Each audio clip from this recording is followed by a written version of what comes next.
I was hoping, when we announced the movie that people would be excited about it. Didn't think that it would spawn all these TikToks about it and that people would be so passionate and angry about, some of the casting choices, some of the outfit choices. But when I wrote the book, it wasn't about the age of the characters. It wasn't about what they were wearing. I don't even think I described any clothing in the book. It was about the message that I wanted to get across. And I think the people that are doing the movie are doing such a good job.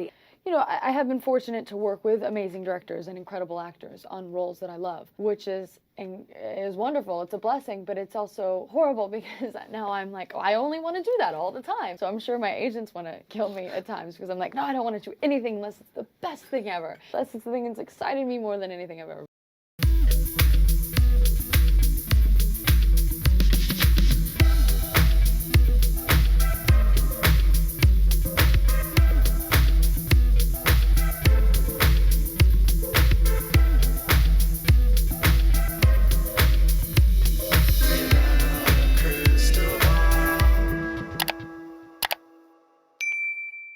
Hey besties, welcome back to my channel.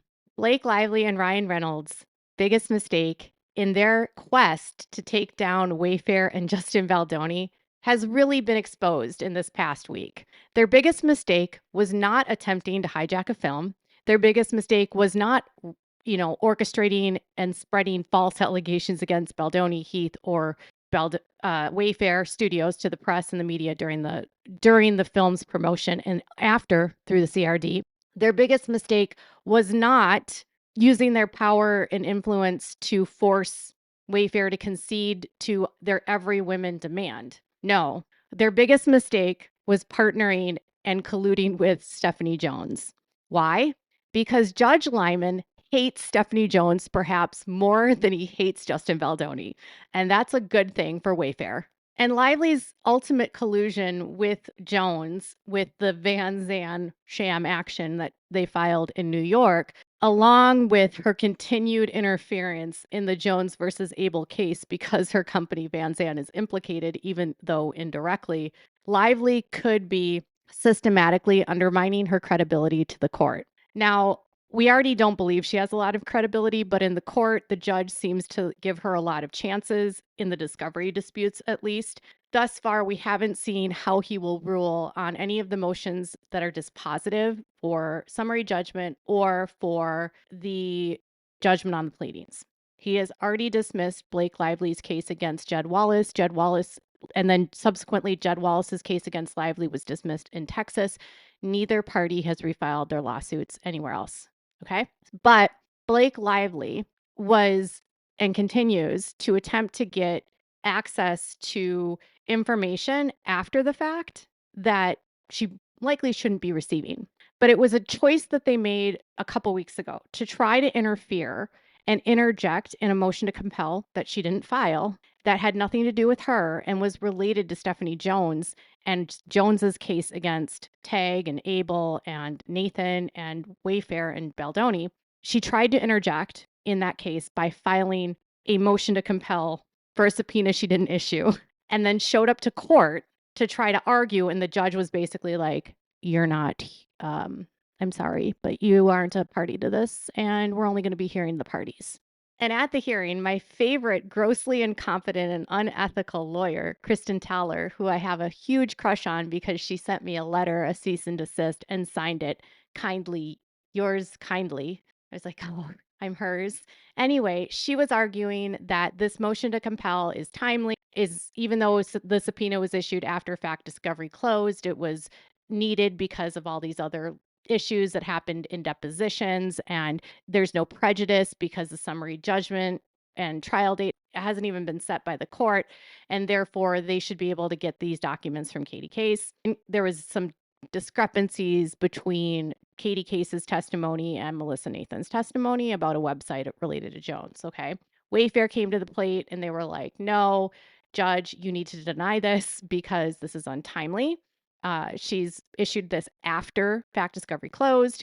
She didn't seek permission from the court for the subpoena. And now she's like basically coming to you where she's didn't ask permission. And now she's asking for forgiveness. And she's asking you to demand these people turn these documents over.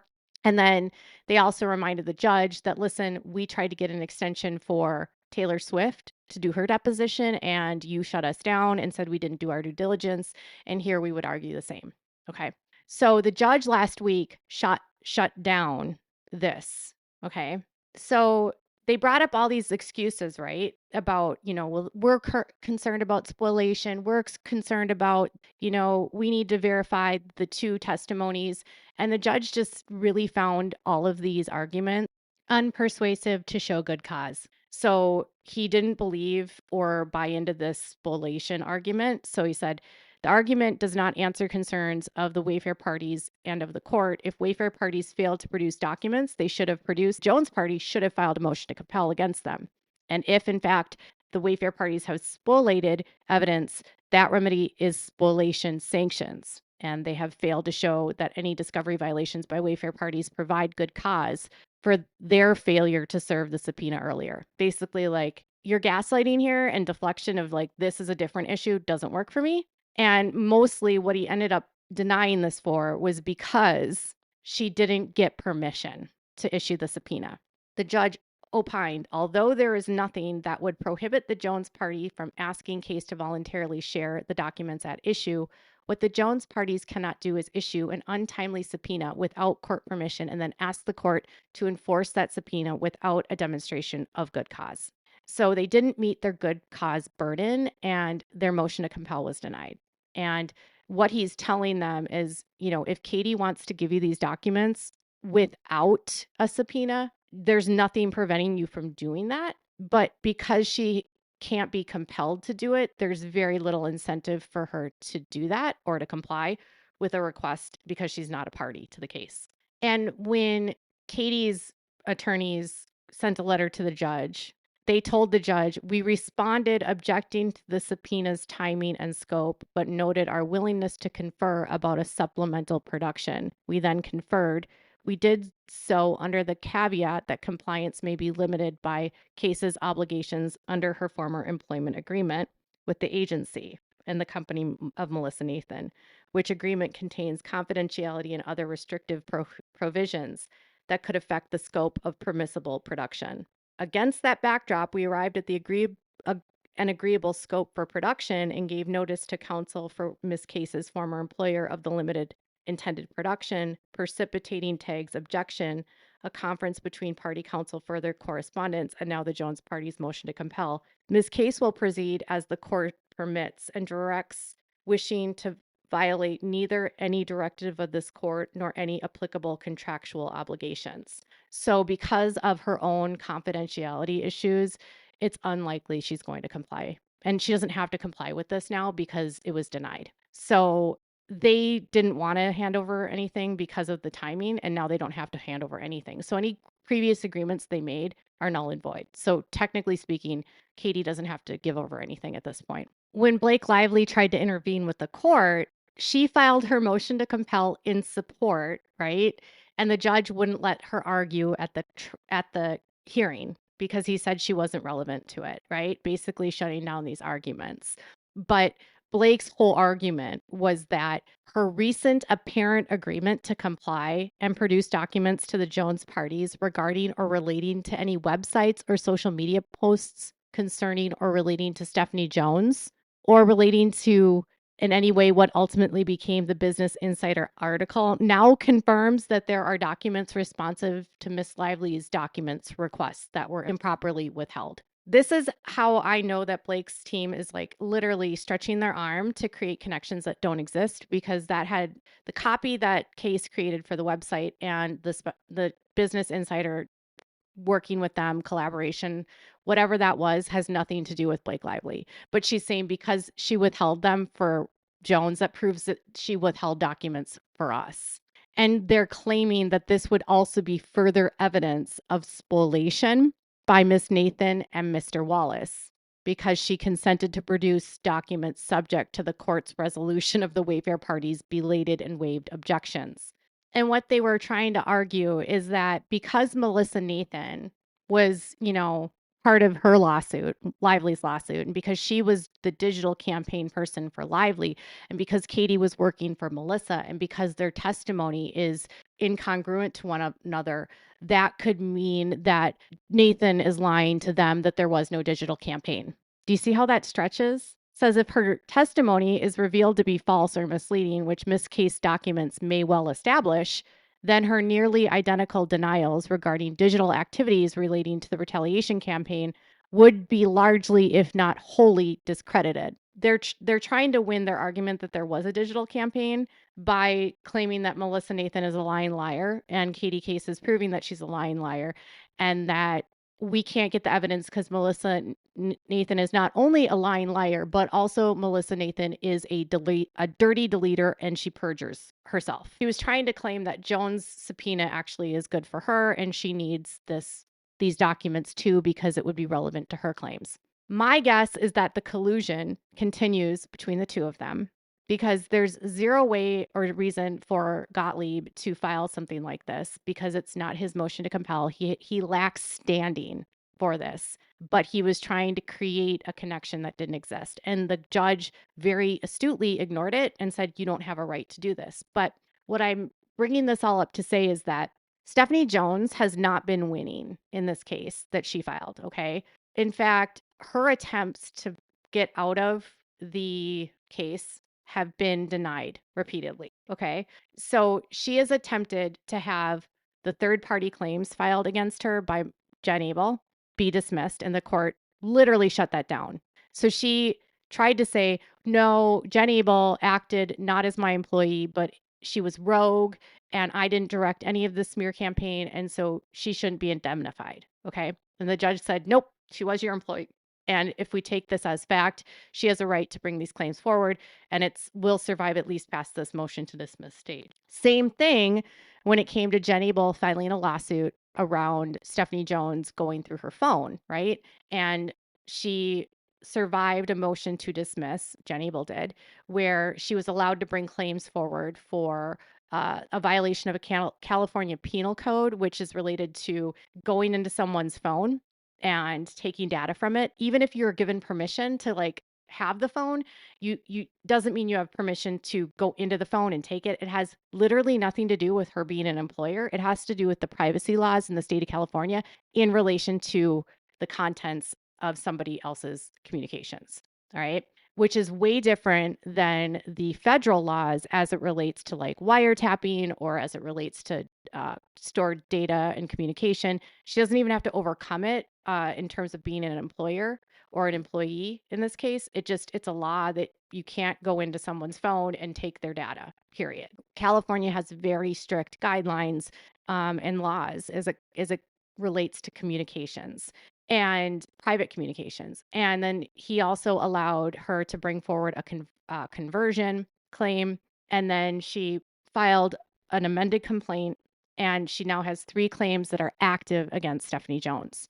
And essentially, what the judge has done has said to them, Jen Abel, is I'm actually hearing what you're saying here, Jen. Okay.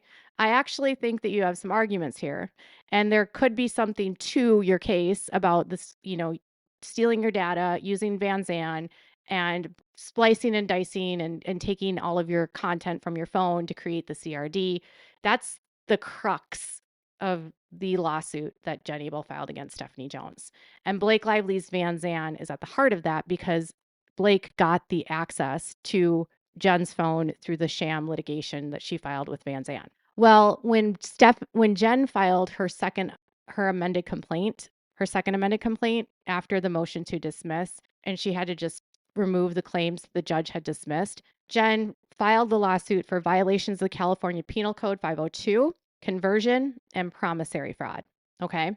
And the promissory fraud was one that she needed to replead in order to get it back into the case, and she did. And then Stephanie never tried to file this to dismiss. So these 3 claims are moving forward. And the promissory fraud is key because this is about how Abel only gave up her phone and she only provided the passcode for the purpose of transferring her phone to another phone number, right? Her argument is that she gave her the iPhone, she gave her the passcode for the transfer of the phone numbers, which never happened.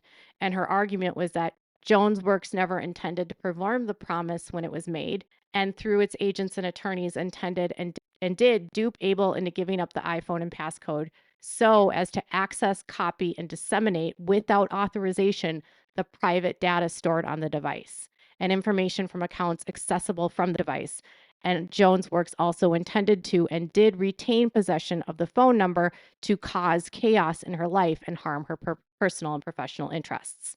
So it's that component that solidifies the penal code 502 in the conversion. Okay. And so because Jones isn't, she moved that forward. She didn't even try to dismiss it again. So Blake Lively's continued alignment with Stephanie Jones and Ryan's continued alignment with Stephanie Jones is going to create a mess for them. And it is creating a mess for them because, on the one hand, she's trying to say that she's the victim of this digital campaign by Wayfair and Nathan and Tag, and they've orchestrated this whole takedown of her because she was speaking up for against claims of sexual harassment, right? Because she used her protected activity, right? But on the other hand, her company, Van Zandt, is colluding with someone who the court is, from all intents and purposes, from Abel's point of view, has victimized Jen Abel. And Van Zandt was part of the victimization of Jen Abel.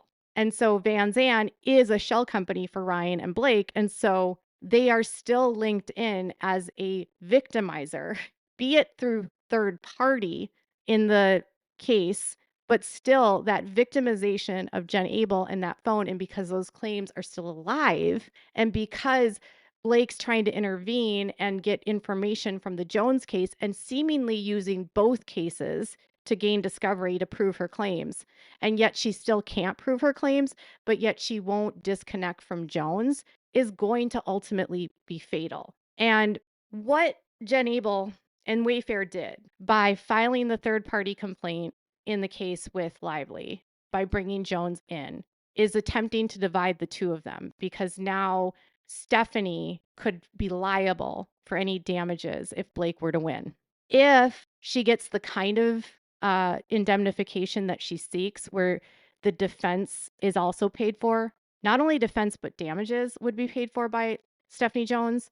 At the end of the case, if he indemnifies her in the way that is most beneficial to Jen Abel, Stephanie Jones would have to pay for Abel's defense, meaning all the probably millions of dollars that have been paid in fees for this defense would be paid for by Jones. And yet, even with that in play, the two parties are still colluding together. She's still trying to help get an untimely motion to compel. They are both filing motions for sanctions and spoliation in tandem. Both sides are obviously collaborating on how to hit the docket as hard as possible to keep Wayfair on their heels and unable to get things done. And they're doing it very aggressively on both, with Jones and with Lively. But while the judge has at times been more sympathetic to Lively and her arguments, he has no sympathy for Jones. None. He's shown it over and over and over again. And it's because at the end of the day, she was the employer of Jen Abel. She's the one that gave these documents to Lively. And at the end of the day, there could be serious ramifications here that could have possibly, if the feds wanted to, lead to criminal charges. Theoretically, if we were to weigh all of these together, what Jones has done in comparison to what Blake claims Wayfair has done, it's not even comparable.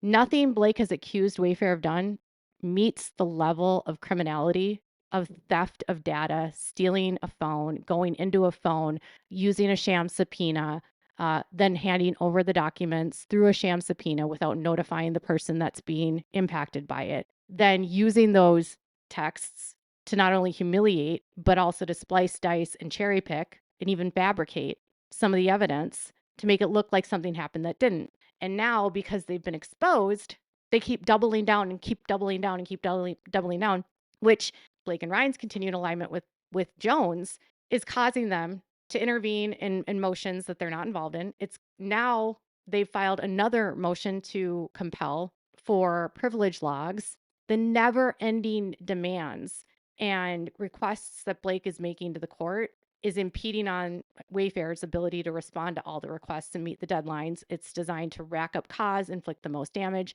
And it's clear that both Stephanie and Blake, in my opinion, have the same strategy. Wear them out, team up against them together, and hope they cave. And it hasn't worked yet. And because what Stephanie's done, in my eyes, is far more egregious legally than what Blake has even claimed that has happened to her. In the eyes of the court, Stephanie is the biggest villain. And that's how I see it. And I see the judge viewing Stephanie with a side eye. And so by Blake aligning with the biggest villain doesn't make her look innocent. And that's been her biggest mistake. And that exposes them as if you're willing to conspire with people that are willing to also help you break the law. And if they broke the law for you to do this, and if you broke the law for them to do this, and then you abuse the court system to achieve your goal, you're not the victim. Judge Lyman hates Jones more than anyone in this case. Blake is besties with Jones and their attorneys, at least as it appears. And all of that is going to destroy them.